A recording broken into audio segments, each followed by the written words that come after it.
Democracy is a government of the people, by the people and for the people. ये कहने वाला शख्स America का 16वां राष्ट्रपति अब्राहम लिंकन, जिनका जन्म 12 फरवरी 1809 को केंटकी अमेरिका में हुआ था। इनका पूरा नाम वैसे तो अब्राहम थॉमस लिंकन था और ये किसान परिवार से बिलोंग करते थे। इनके पिताजी एक किसान थे। अपनी जिंदगी में स्ट्रगल्स, अप्स एंड डाउन्स, नाकामयाबी और हमेशा निराशा इनका कभी साथ नहीं छोड़ी थी। लेकिन इन सभी चीजों के बावजूद इन्होंने अपना हौसला अपने लक्ष्य तक पहुंचने की चाह को कभी मरने नहीं दिया। वो गिरते थे फिर उठते थे, वो दोबारा गिरते थे वो फिर उठते थे, और वो जब जब गिरे वो तब तब उठे। और एक समय ऐसा आया जब उन्होंने पूरी दुनिया को साबित कर दिखाया कि अगर किसी इंसान के पास ये 3 हथियार हो तो वो पूरी दुनिया पर विजय प्राप्त कर सकता है। And they are passion, patience and perseverance. इनका जीवन काफी साधारण था। बचपन में वो 1 साल तक के भी स्कूल नहीं गए, लेकिन खुद ही इन्होंने अपने आप को पढ़ना और लिखना सिखाया और अपनी काबिलियत से और अपनी मेहनत से वो एक वकील बने। एक सफल वकील, एक सक्सेसफुल लॉयर बनने से पहले एक्चुअली उन्होंने बहुत सारी नौकरियां की और धीरे धीरे पॉलिटिक्स, राजनीति की तरफ उनका रुख मुड़ा। उस समय अमेरिका की हालत काफी गंभीर और अलग थी। देश में गुलामी, स्लेवरी की प्रथा की समस्याएं चल रही थी। बड़े बड़े गोरे लोग दक्षिणी राज्यों में भव्य खेतों के स्वामी थे और वहाँ वो अफ्रीका से लाए हुए काले लोगों को अपने खेत में काम करवाने के लिए बुलाते थे और उन्हें अपने दास के रूप में रखते थे, स्लेव्स के रूप में। नॉर्दर्न स्टेट्स, उत्तरी राज्य के लोग इस प्रथा के खिलाफ थे और इसे पूर्ण रूप से समाप्त करना चाहते थे। और अमेरिका का कॉन्स्टिट्यूशन समानता के आधार पर बना हुआ है कि हर इंसान समान है, हर इंसान बराबर है। इस मुश्किल समय में अब्राहम लिंकन 1860 में लगातार बारंबार हारने के बाद आखिरकार संयुक्त राज्य अमेरिका के, यूनाइटेड स्टेट्स ऑफ अमेरिका के प्रेसिडेंट चुने गए। सबसे पहले वो ये स्लेवरी को अबॉलिश करना चाहते थे, कंप्लीटली खत्म करना चाहते थे। इसकी समस्या को सोसाइटी से, समाज से उजाड़ कर फेंक देना चाहते थे। लेकिन दक्षिण राज्यों में से कई राज्य ऐसे थे जो गुलामी के उन्मूलन के खिलाफ थे, यानी कि वो गुलामी रखना चाहते थे। काले लोगों पर जो अत्याचार हो रहा था, उन्हें स्लेव्स की तरह ट्रीट किया जा रहा था, अपने मतलब के लिए वो उसे जाने नहीं देना चाहते थे और वो एक नए देश की मांग कर रहे थे। इससे सीधे सीधे अब्राहम लिंकन को एक बात साफ तौर पर दिखाई दी कि देश की एकता खतरे में आने वाली है, क्योंकि दक्षिणी राज्य एक नया देश बनाने की तैयारी में जुट चुका था। लेकिन अब्राहम लिंकन अब भी चाहते थे कि सारे राज्य एक साथ रहे, एकता बनाए रखे। लेकिन अब्राहम लिंकन को कई सारी डिफिकल्ट सिचुएशंस का सामना करना पड़ा और वो किसी भी कीमत पर, एट नो कॉस्ट, वो चाहते कि यूनाइटेड स्टेट्स ऑफ अमेरिका बिखर जाए 2 टुकड़ों में। इसलिए उन्होंने अंत में उत्तरी और दक्षिणी राज्यों के बीच एक नागरिक युद्ध का ऐलान किया, अ सिविल वॉर। ये सिविल वॉर उन्होंने बहुत ही बहादुरी से लड़ा और घोषणा की कि एक राष्ट्र आधा दास और आधा बिना दास नहीं रह सकता। एट द एंड वो युद्ध जीते और देश की एकता बनी रही, देश एकजुट रहा।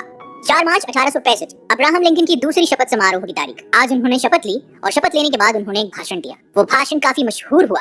उस भाषण में बहुत से लोगों की आंखों में आंसू आ गए, क्योंकि वो अपनी बातों से उनके दिलों तक अपना रास्ता बना सकते थे। वो जानते थे कि उनके हर अमेरिकी नौजवान को क्या चाहिए और वो किस तरह से उनकी इच्छाओं को पूरा कर सकते हैं एक प्रेसिडेंट के रूप में।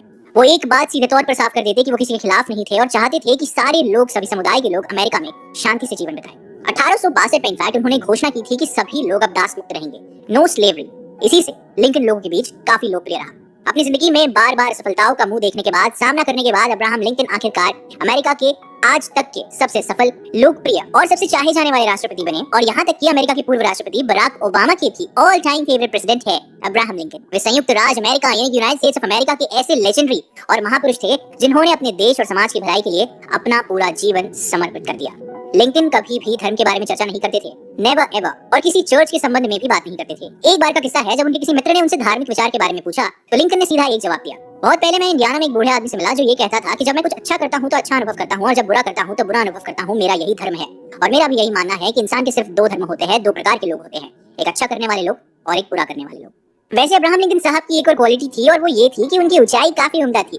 दुबला पतला सा, लंबी कदकाठी का ये इंसान 6 फीट 4 इंच का था और इनकी यूनिक अब्राहम लिंकन हैट, जिसे हम आज जानते हैं, उनकी यूनिक हैट उनके पूरे पर्सनालिटी में 4 चांद, या कह लीजिए कि 4 इंच और लगा देती थी। और साथ ही साथ जब भी वो हैट उतारते तो उनके लंबे बिखरे हुए बाल नजर आते और वो अपनी इस हैट को अपनी स्पीच नोट्स को रखने के लिए भी इस्तेमाल किया करते थे। और जब भी उनकी स्पीच होती तो वो हैट खोलकर उसमें से स्पीच नोट्स निकालते, स्पीच देते, वापस स्पीच नोट्स उसी हैट में डालकर, हैट पहनकर, सलाम कर अपने रास्ते राजी खुशी निकल पड़ते। एक और बार की बात है जो इस महान इंसान की महानता को दर्शाता है। एक बार लिंकन और उनके सहयोगी वकील ने किसी मानसिक रोगी महिला की जमीन पर कब्जा करने वाले एक धूर्त इंसान को सजा दिलवाई थी। अदालत में सजा दिलवाई और हवालात के चक्कर काटने पड़े। मामला अदालत में केवल 15 मिनट ही चला। 15 मिनट में सब रफा दफा हो गया। वो इंसान को जेल जाना पड़ा। सहयोगी वकील ने कहा कि उस महिला के भाई ने पूरी की पूरी फीस दे दी और सभी के सभी कोर्ट के, अदालत के निर्णय से खुश थे, प्रसन्न थे। लेकिन इस पर इस महान इंसान की सोच देखिए, जब उन्होंने कहा कि मैं खुश नहीं हूँ, मैं केस जीत चुका हूँ, फिर भी मैं खुश नहीं हूँ, क्योंकि वो पैसा एक बेचारी रोगी महिला, एक मानसिक रोगी महिला का है और मैं ऐसा पैसा लेने के बजाय भरूंगा तो मेरी फीस उसे वापस कर दो।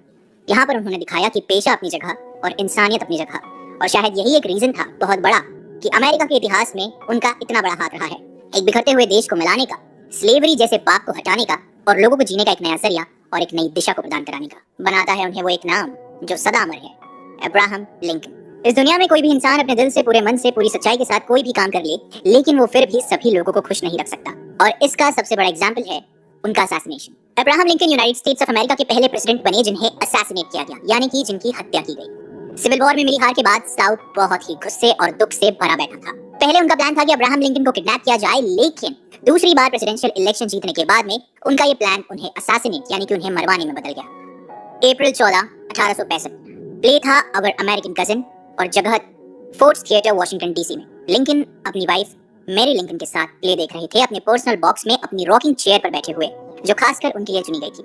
10:15 बजे के करीबन एक इंसान जिसका नाम जॉन वाइट्स बूथ, जो अपने आप में एक कलाकार, एक एक्टर और एक नेशनल सेलिब्रिटी जिसे कहा जा सकता है, काफी विख्यात फेमस इंसान, उस बॉक्स के करीब आया। किसी ने कहा कि देयर इज वाइट्स बूथ। वो इंसान बॉक्स के करीब आया और सिंस उसे प्ले पूरा याद था, उसने अपनी जेब से अपनी बंदूक फिलाडेल्फिया डैरेंजर निकाली और उस क्षण का इंतजार किया जब एक कलाकार हंसने वाला था जोरों से, ताकि वो हंसी की आवाज पूरे हॉल में उस बंदूक की आवाज को दबा दे। अब्राहम लिंकन साहब हंस रहे थे जब उनके सर पर पीछे से गोली मारी गई और जॉन वाइट्स बूथ गोली मारकर उस वक्त वहां से भाग निकला। 12 दिन तक मैन हंट चला और 12वें दिन उसे मार दिया गया और दूसरे ही दिन 15 अप्रैल 1865 को अब्राहम लिंकन की मौत हो गई। वक्त था सुबह के 7:22। लिंकन की याद में नॉर्थ और साउथ के राज्य दोनों रोए और दोनों जगह पर उनकी मौत का शोक मनाया गया। 18 अप्रैल को उनके चाहने वालों की लंबी कतार लग गई 1 मील तक, जो लिंकन के कैस्केट को देखने के लिए आए थे। व्हाइट हाउस के ब्लैक ड्रेप्ड ईस्ट रूम में स्पेशल ट्रेन्स की गई जो हजारों की तादाद में लोगों को लेकर आई, जिसमें से कुछ कैपिटॉल के लॉन में भी सोए। हजारों की तादाद ने उनका फ्यूनरल, उनके अंतिम संस्कार को देखा अप्रैल 19 को, और लाखों खड़े हो गए वो 1700 मील 2700 किलोमीटर ट्रेन के रूट में जो लिंकन के आखिरी अवशेषों को न्यूयॉर्क से स्प्रिंगफील्ड इलिनॉइस तक ले गई।